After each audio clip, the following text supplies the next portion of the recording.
звуковые сигналы подаются, они бывают у нас продолжительный звук или короткий звук. Понятно, что на судах они подаются с помощью специальных устройств. Так вот, короткий звук – это звук продолжительностью примерно 1 секунда.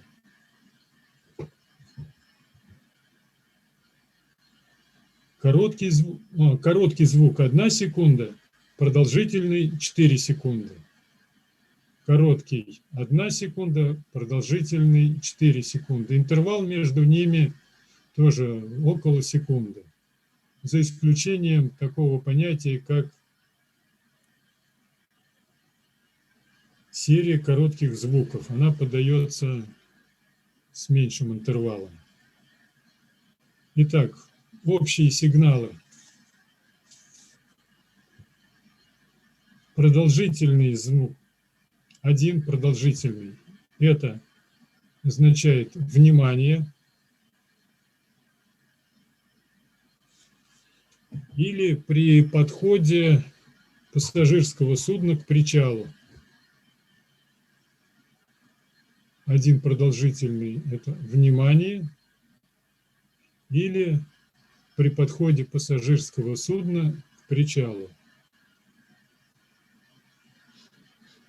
Один короткий звук. Изменяю свой курс вправо. Один короткий, изменяю курс вправо.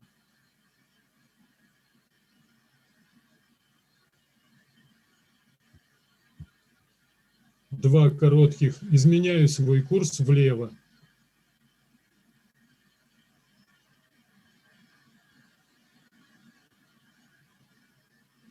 Три коротких, мои движители работают на задний ход.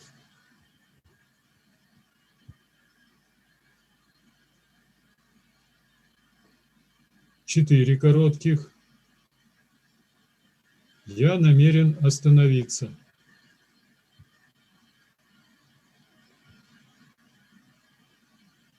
Или я намереваюсь сделать оборот. Что такое оборот, я думаю, понятно. То есть развернуться на противоположный курс.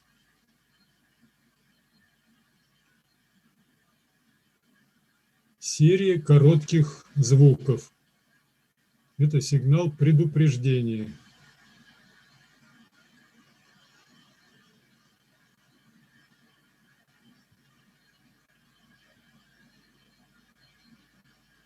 Серия коротких предупреждений.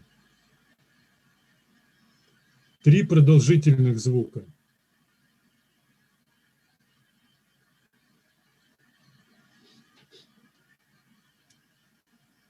Это человек за бортом.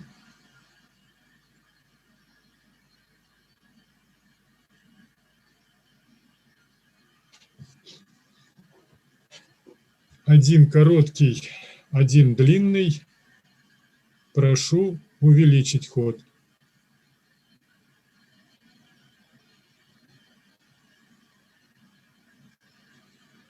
Один короткий, один длинный. Прошу увеличить ход. Один длинный, один короткий. Прошу уменьшить ход.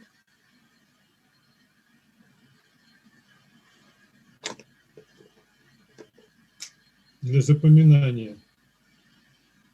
Один короткий, один длинный. Скорость маленькая, прошу увеличить. Один длинный, один короткий. Скорость большая, прошу уменьшить.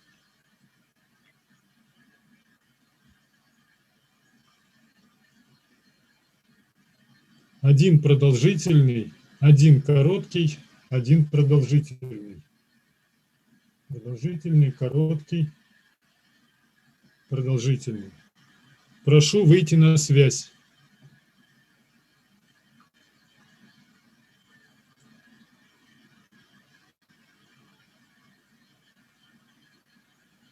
Следующее. Непрерывно повторяющиеся продолжительные звуковые сигналы, а также беспрерывные частые удары в колокол или в другой металлический предмет. Это сигнал бедствия.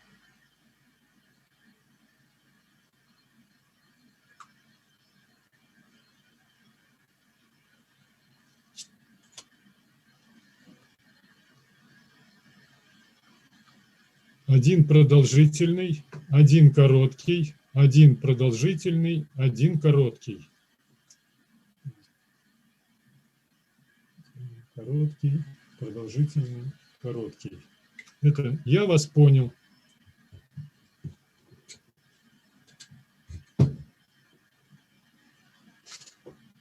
Следующее. Один короткий, один продолжительный, три коротких.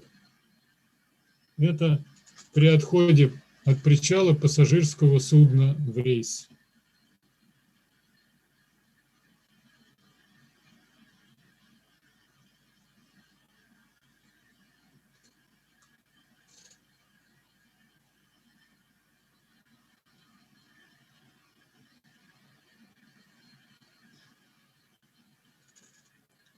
Два продолжительных и два коротких – это запрос на обгон.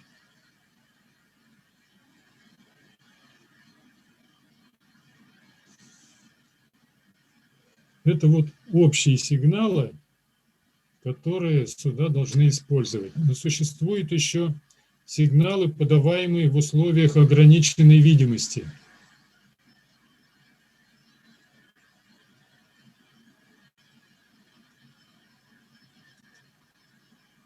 Один продолжительный звук – это одиночные суда в движении, когда, как правило, в тумане идет судно и подает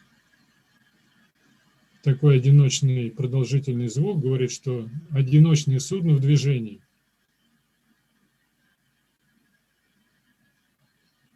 Один продолжительный, два коротких – это составы и плоты в движении. То есть это дает понять судоводителям о том, что это судно значительно имеет большие габариты по длине, как правило. Один короткий, один продолжительный, один короткий. Короткий, продолжительный, короткий. Одиночные суда или составы на якоре или на мели в пределах судового хода.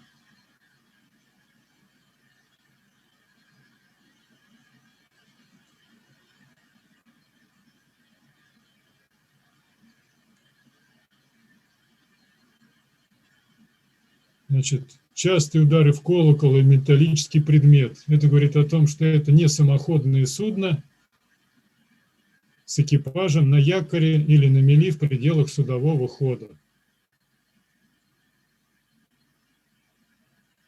Оно не имеет возможности подать соответствующий звуковой сигнал, то есть гудеть им нечем, поэтому бьют для того, чтобы обозначить себя.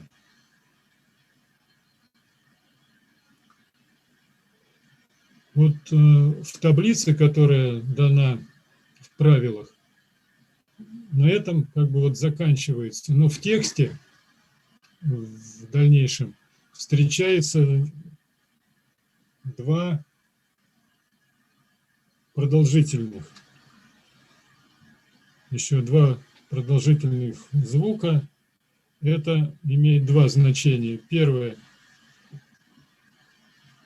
когда судно, у которого запросили разрешение на обгон,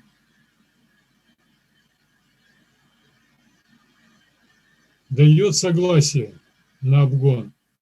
Конечно, предварительно там это все согласовывается по радиосвязи, но вместе с тем, после того, как поговорили по рации, судно, которое запрашивает на обгон, дает 2 продолжительных и 2 коротких, а судно, которое согласилось пропустить судно, должно подать 2 продолжительных сигнала, звука точнее.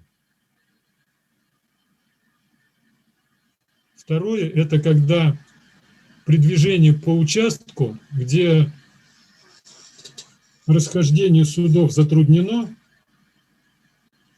и имеет большую протяженность этого участка,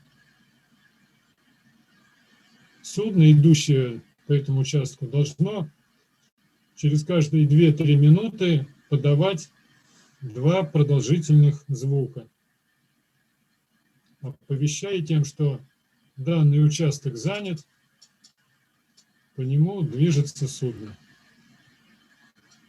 Когда этот участок непродолжительный и судно на него зашло, оно подает 1 продолжительный сигнал, то есть внимание.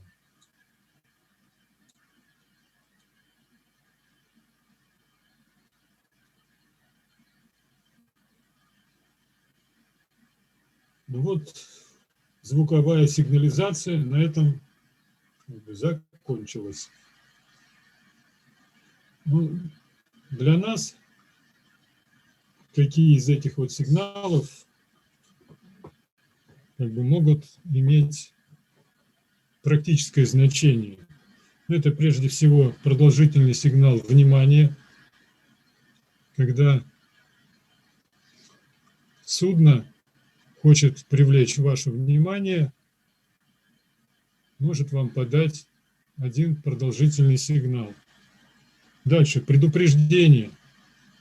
Это серия коротких сигналов. Значит, это я имею в виду применительно к нам, к маломерным судам, парусным яхтам. То есть здесь, значит, что-то мы накосячили, мешаем движению судна, и вас уже конкретно обращает ваше внимание, вам необходимо предпринять какие-то действия для того, чтобы уйти с его пути. То есть это серия коротких звуков. Ну, понятно, что человек за бортом, сигнал, он для всех 3 продолжительных звука. Если вы услышали с проходящего мимо судна этот сигнал, значит, надо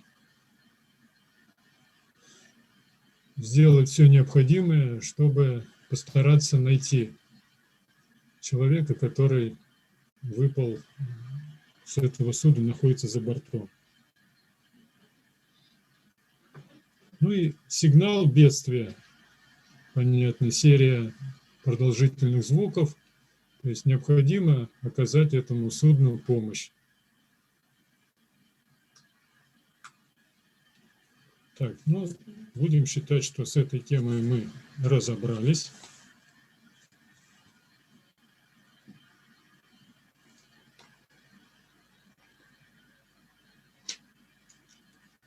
Теперь перейдем к следующей теме. Движение судов по внутренним водным путям.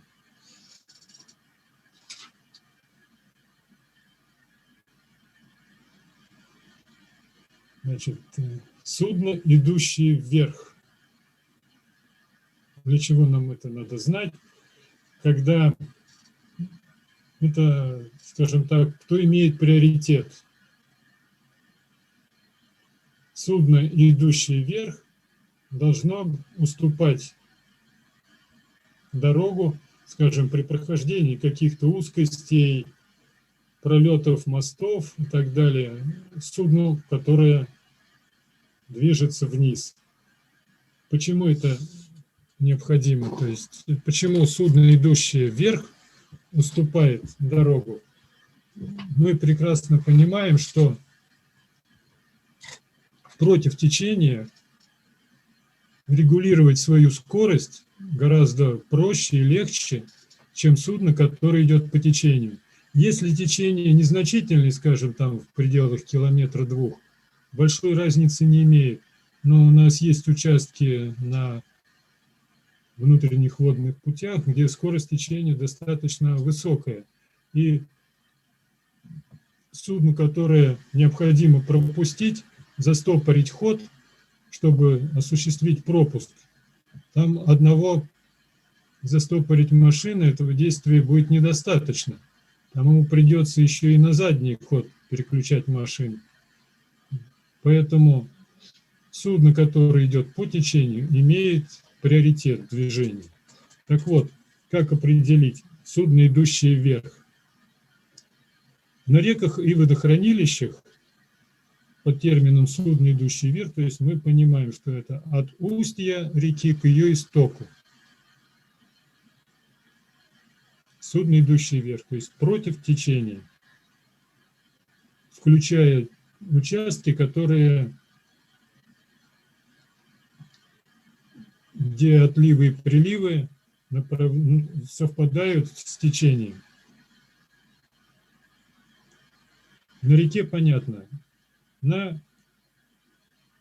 реках и водохранилищах это вот от устья к истоку. Но у нас еще на внутренних водных путях имеются каналы. И тут гораздо сложнее определить направление течения и прочее. Поэтому в правилах четко обозначено. Вот в предыдущих правилах 2002 года там всего 4 канала имени Москвы: Беломоро-Балтийский, Волга-Балтийский и Волго-Донской канал. В новых правилах там этот список расширен на целую страницу, то есть перечислены практически все каналы, которые у нас существуют в Российской Федерации, не только в европейской части, но охватывает и реки Сибири, Дальнего Востока, где имеются каналы, и там написано, в каком направлении. Я же сейчас возьму вот именно то, что у нас есть на европейской части, основные каналы. Итак, под судном, идущим вверх, на канале имени Москвы, считается судно, которое идет от Москвы к поселку Большая Волга. Где Москва расположена, мы знаем. Поселок Большая Волга расположен, где канал впадает в Рыбинское водохранилище. То есть, условно говоря, от Москвы к Рыбинскому водохранилищу. Беломоро-Балтийский канал. От города Беломорск к поселку Повенец.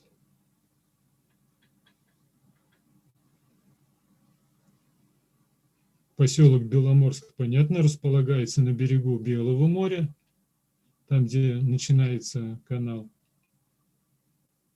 А Повенец расположен уже при впадении, где канал входит в Онежское озеро.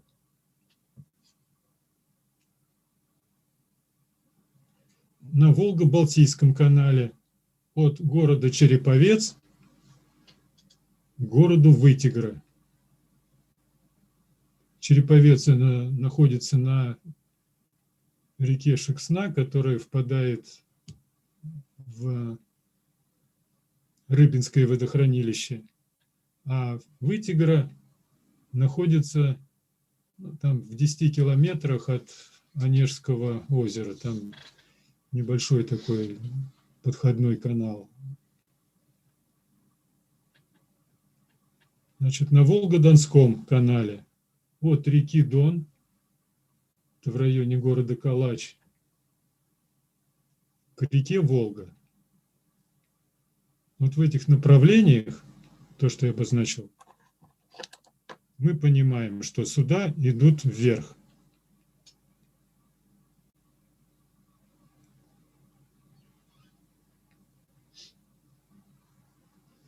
Значит, на дополнительных судовых ходах, которые отходят от основного и не соединяются с ним,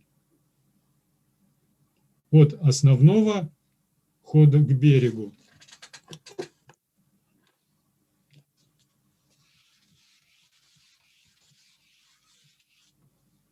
для того, чтобы судоводители понимали, вот у нас идет основной судовой ход, скажем, вот течение сверху вниз, по нему судно идет вверх, понятно. Вот подходит дополнительный судовой ход.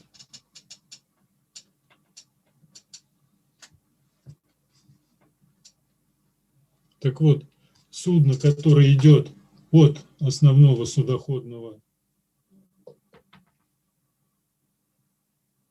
основного судового хода, точнее, к берегу, мы понимаем, что оно идет вверх. Здесь вот у нас это течение. Здесь течения у нас нет, но мы понимаем, что вот в этом направлении судно движется вверх. Это вот течение, судно вверх идет вот так вот, здесь судно вверх идет вот так.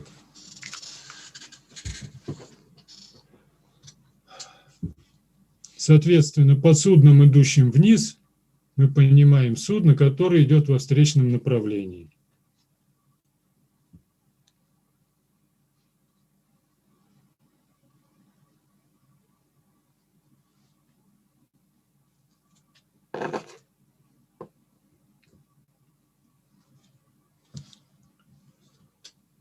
Дальше. Про дополнительный основной судовой ход мы уже я вам рассказал. Теперь дальше. Основной судовой ход притока является второстепенным по отношению к основному судовому ходу.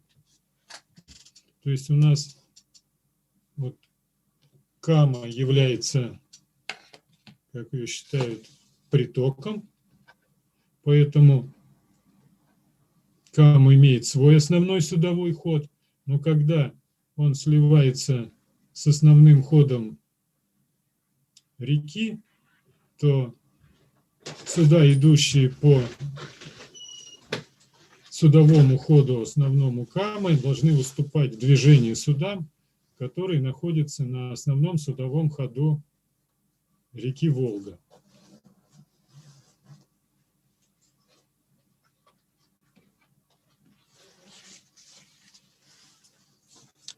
То есть мы определились с вами, у кого как правильно суда должны определять свой приоритет. Разрешите вопрос? Да.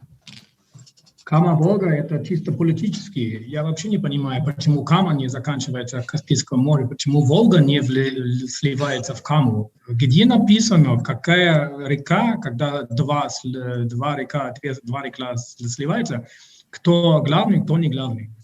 Есть где-то таблица или это по ширине?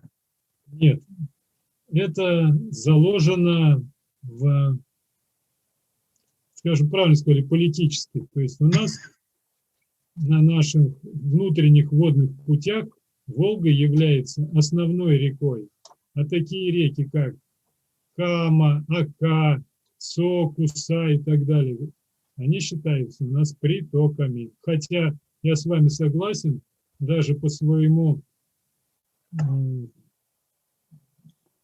по длине Камы, вот на момент ее слияния с Волгой, имеет большее расстояние. Воды она течет у нее, водосброс, тоже больше, чем у Волги.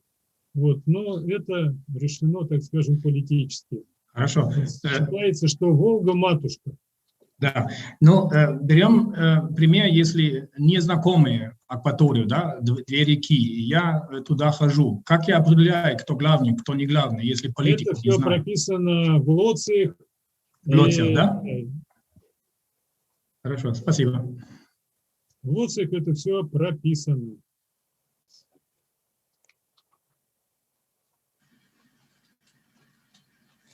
Значит, дальше.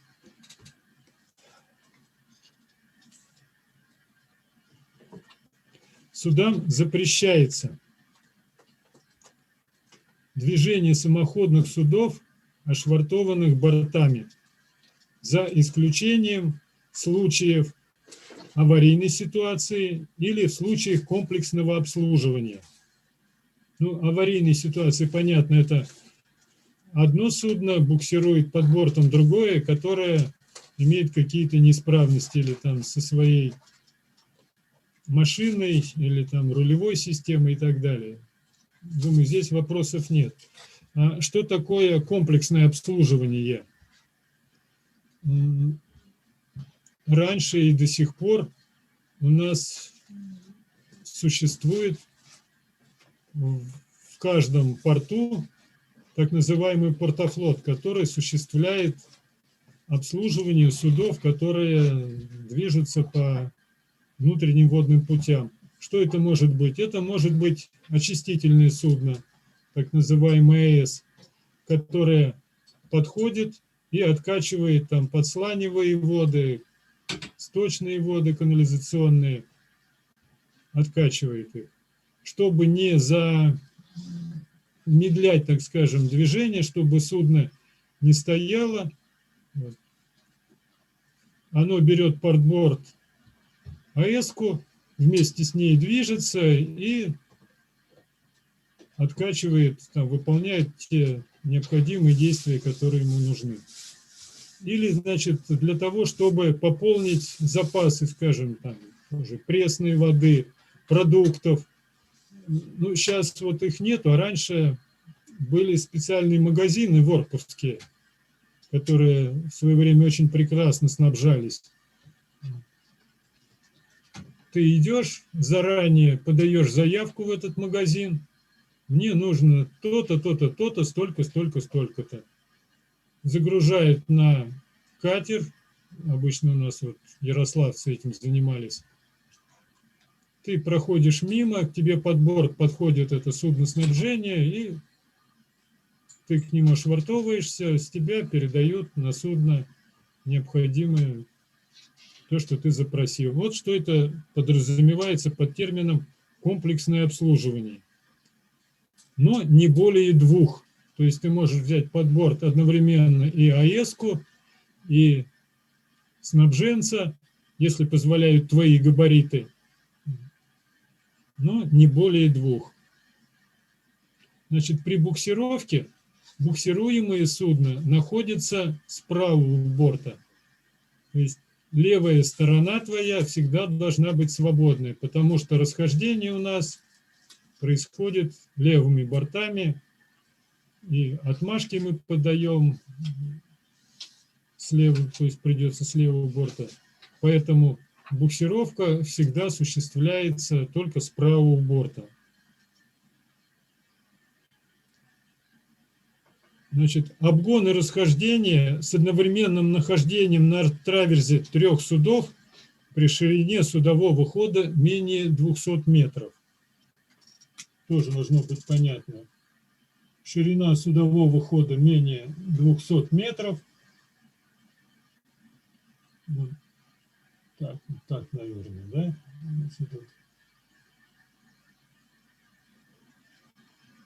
Вот такое расположение, то есть одновременно, чтобы 3 судна находились на траверзе друг у друга, запрещено.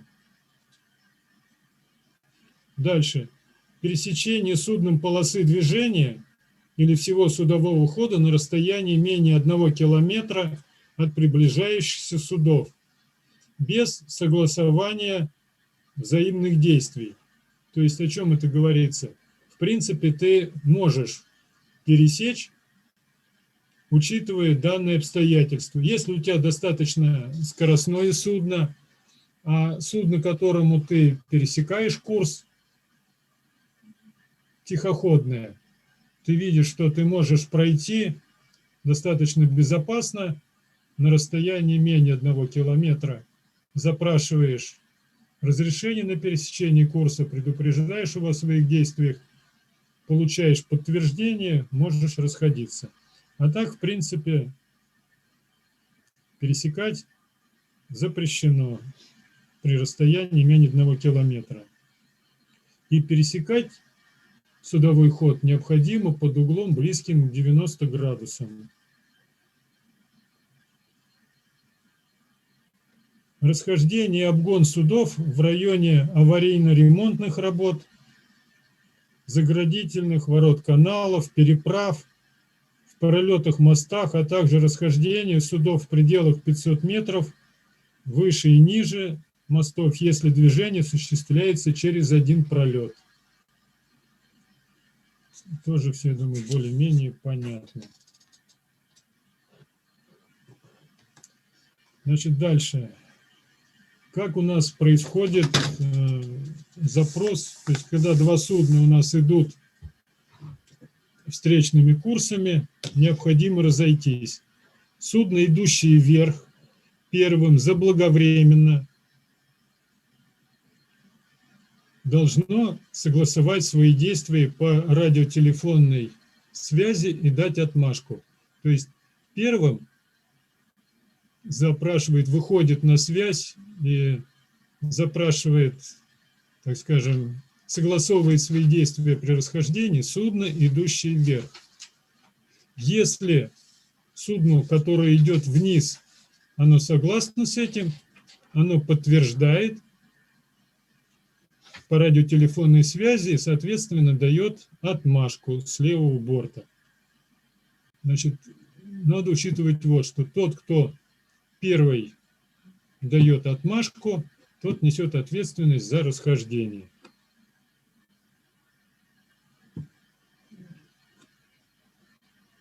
В случае, когда вот по условиям пути или каким-либо другим причинам расхождение затруднено, судно, идущее вверх, с момента обнаружения судна, идущего вниз, должно регулировать свое движение таким образом, чтобы встреча произошла в наиболее удобном для расхождения месте.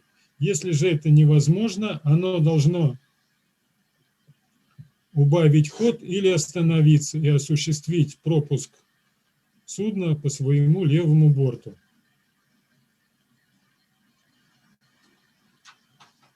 Если два судна идут встречными курсами и существует опасность столкновения, каждое судно должно отвернуть вправо и разойтись левыми бортами. Значит, но существуют такие ситуации, когда расхождение левыми бортами невозможно. В свое время я сам наблюдал такую ситуацию, это на реке Неве в районе Ивановских порогов, там есть такая ситуация была.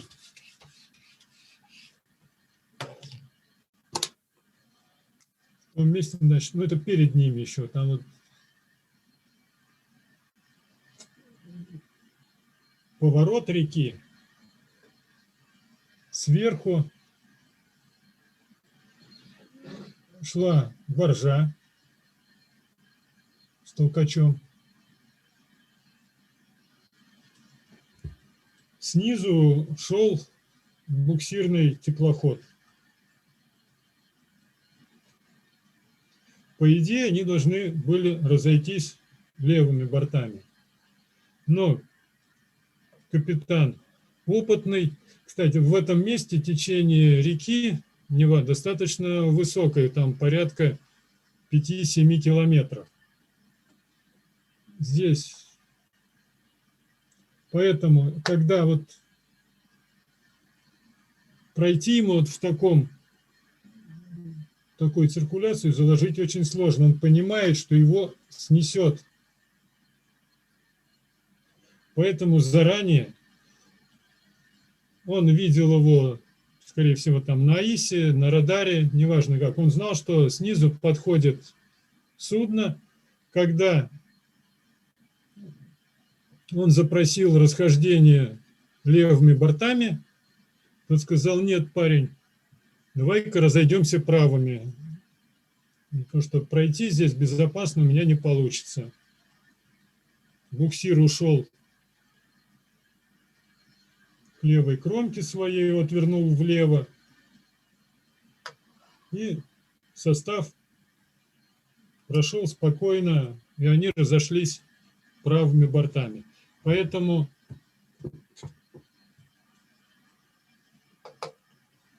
Если существует реальная ситуация, когда разойтись левыми бортами невозможно, то заранее, согласовав все по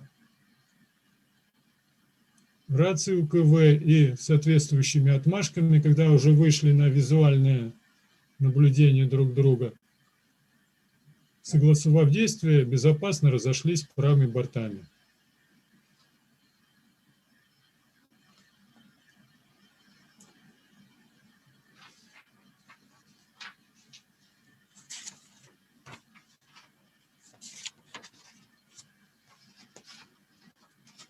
Теперь, что касается движения маломерных судов. Значит, маломерные суда имеют право двигаться по судовому ходу только так называемых в исключительных случаях, если им не позволяет эта обстановка, но не дальше 10 метров от кромки судового хода. Так записано в правилах. Но это не всегда бывает как бы осуществимо. Даже вот чисто визуально определить эту 10 метров отсчитать от кромки достаточно сложно. Поэтому, если маломерное судно движется по судовому ходу, при расхождении с большими так называемых регистровыми судами необходимо прижаться как можно ближе, насколько позволяет ваша осадка. Как правило, это все связано с осадкой. Если моторная лодка или катер, нет вопросов, он свободно может идти и за пределами судового хода. Но бывают такие случаи, когда перегоняешь моторную яхту с осадкой 1,60 м, узкий судовой ход, а за кромкой там сразу начинаются валуны, камни, или там еще хуже, какой-нибудь там затопленный лес, то уходить с судового хода нежелательно. Поэтому необходимо прижаться к кромке и безопасно разойтись со встречным судном. Маломерное судно при любых условиях не вправе требовать, чтобы ему уступали место. Это касается как маломерных судов, так и парусных яхт. Если вы идете правым галсом, это еще не значит, что там пассажир или состав с 4 нитками будет вам уступать дорогу. Значит, если два маломерных судна идут курсами, пересекающимися таким образом, что существует опасность столкновения, то судно, которое имеет по своему правому борту другое судно, должно уступить ему дорогу.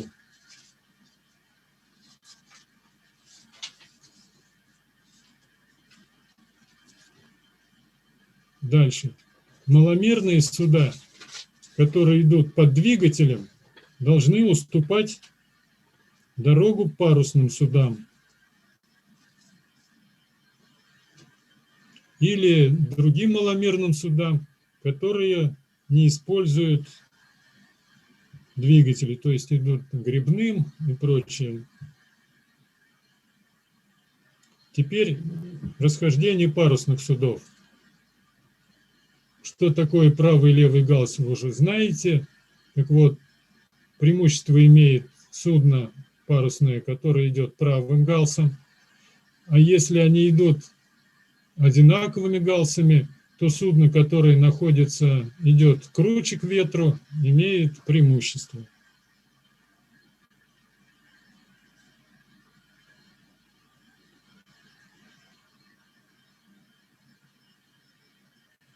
Значит, если парусные суда затрудняется определить, каким курсом идет другое судно, правым или левым, то оно обязано уступить ему дорогу. Значит, маломерные парусные суда имеют право пересекать судовой ход под углом, близким к прямому, или за расстояние, значит, не менее 500 метров, или лучше всего, конечно, за кормой.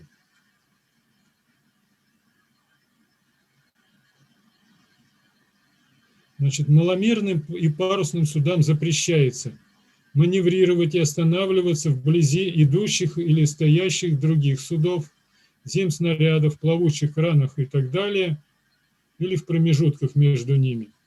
Останавливаться и стоять на якоре в пределах судового хода, а также у плавучих навигационных знаков. Выходить на судовой ход при ограниченной видимости. А парусным судам, кроме того, и ночью. Здесь я сейчас сделаю небольшое отступление, еще раз постараюсь заострить ваше внимание, именно как парусные суда должны ходить по внутренним водным путям, именно вот на судовой ход. Ребята, вы, конечно, в наших вот условиях, да, когда очень большое широкое водохранилище, мы имеем возможность не выходить на судовой ход. Но бывает ситуация, что мы вынуждены выйти, бывает, скажем, вот ниже, гораздо там за Саратовом, да и у нас вот на Волге в каналах есть участки, где судовой ход узкий, и мы вынуждены двигаться по судовому ходу. Но при движении, при приближении, расхождении с судами мы обязаны им уступать место, причем и делать надо заблаговременно, чтобы вас не обкладывали серией коротких сигналов. И еще бывает и в мегафон добавят. И прожектором посветит в Да, ночью могут светануть как следует, а прожектора там мощные.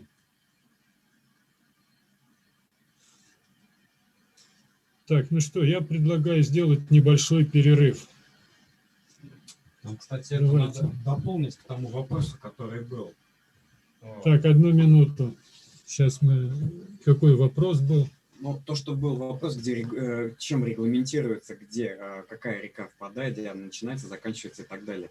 То есть, что нужно читать, да? Угу. То есть, первое правило же какое там сказано, что когда ты идешь куда-то, надо внимательно изучить район плавания, куда ты идешь, вот, всю навигационную обстановку и так далее, чтобы тогда потом выходить. То есть, не просто наобум идти. И вот Роберт, вы слышите, да?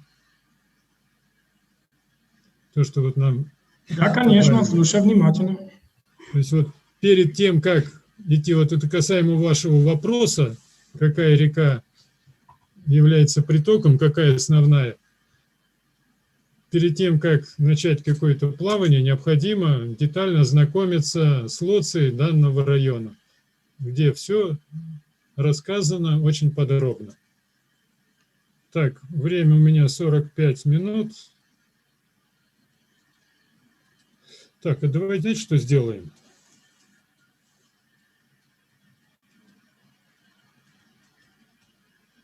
Я думаю, что на сегодня мы закончим. Основные темы, вот то, что касается движения, мы разобрали. Там останется еще немножко по движению в условиях ограниченной видимости. Давайте на сегодня мы занятие закончим.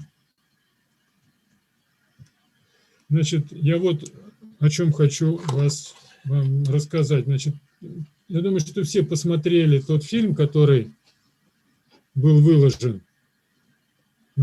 По нему есть у кого-то какие-то вопросы? Давайте вот сейчас на эту тему поговорим немножко. Да, есть, если можно. Да, пожалуйста. Меня удивило это, когда судно, сейчас ищу это, судно садит на мир, и на той стороне, где нельзя проходить, надо поставить 3 красные параллельные огни. Вертикальных, 3 красных вертикальных огня. Значит, на борту должно быть постоянно с собой иметь 3 такие огни? Де-факто. Вы поймите, что это правила планирую для сесть на мель. судов, а не только для маломерных. Вот. Если маломерные судна, хотя под него попадают достаточно, могут быть большие суда,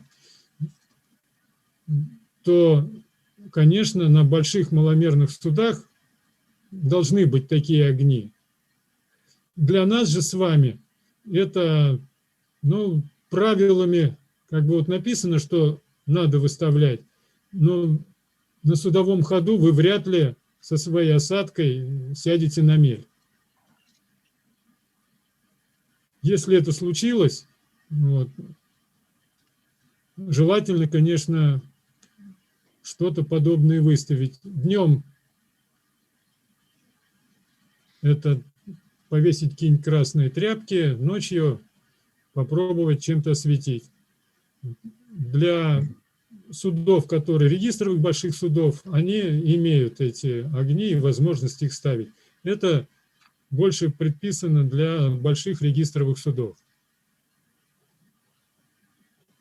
Я ответил на ваш вопрос? Да, спасибо. И еще можно вопросик? Да, Там пожалуйста. в самом начале было, какие огни существуют. И там была светоимпульсная отмашка. Это импульсная отмашка, да. Я так и не понял, этот чертеж, где она? Что это такое, да? Вот по аналогии к машинам, да, к нашим, вот, у нас есть поворотники спереди и сзади, да? Вы включаете, как правило, они оранжевого или желтого цвета. Вот для этих же целей на судах используется светоимпульсная отмашка. Они располагаются в районе, там, где рубки, немножко выше бортовых огней. Я там вам заострил внимание, что у них немножко сектор такой же, как у бортовых огней, но располагаются они таким образом, чтобы были видны с противоположного борта. То есть вот, бортовой огонь, сектор.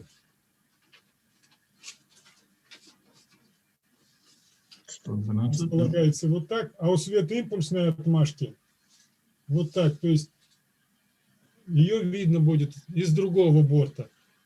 Понял. Это вот фотовспышку, представляете, да, раньше на фотоаппаратах мигает. Вот точно так же работает светоимпульсная отмашка, только она мигающая. Хорошо. Очень яркая, ее достаточно далеко видно. Они также располагаются не только вперед, но и назад. У них сектор вот такой вот. Спасибо.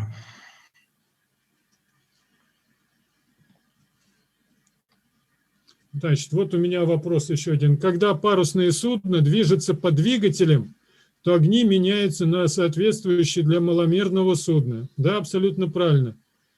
То есть вы должны зажечь топовый огонь. Вот вся разница. Парусное судно идет без топового огня, а маломерное судно должно нести топовый огонь. То есть вы зажигаете топовый огонь. Если судно парусной длиной более 20 метров, которое несет два круговых огня, красный и зеленый, оно, соответственно, тушит эти красные и зеленые круговые огни и зажигает топовый огонь. И оно переходит в класс одиночного самоходного судна. Дмитрий, но на яхтах топовый он круговой же, а не вперед направленный. Сергей, еще раз повторяю, что у вас на яхте стоит, я не знаю. Топовый огонь – это топовый огонь, круговой огонь – это круговой огонь. Если есть на яхте круговой огонь, который располагается на топе мачты, это не значит, что он топовый. Это круговой, который на стоянке ты стоишь, вот ты его зажгешь. А топовый огонь ты будешь зажигать, когда ты будешь идти под двигателем. Понятно? Понятно. Надо завести еще один топовый огонь. А не путать, может, с клотиковым огнем? Ну, клотиковый это... Да, можно назвать его клотиковым огнем. Но такого понятия, как клотиковый огонь, в правилах нет. Есть топовые огни, есть круговые огни. Если так со стоянкой какой-то. На стоянке судно должно выставить белый круговой огонь. Значит, еще вот что хочу сказать. Значит, у меня в этом фильме допущены две ошибки. Не скажу, что специально, но они там есть. Вот вам задание. Тот, кто найдет эти две ошибки, экзамен будет зачтен автоматом. Так что есть смысл более внимательно изучить эту тему. Первому классу тоже? А чем вы лучше? Или хуже, так точнее сказать. Найдешь, поставлю автомат по этой теме. Еще вопросы есть какие-то? Нет. Нет. Спасибо. Отлично. Всего доброго. До связи. У нас следующая лекция будет в субботу. Всем спасибо. До свидания. До свидания, До спасибо. свидания.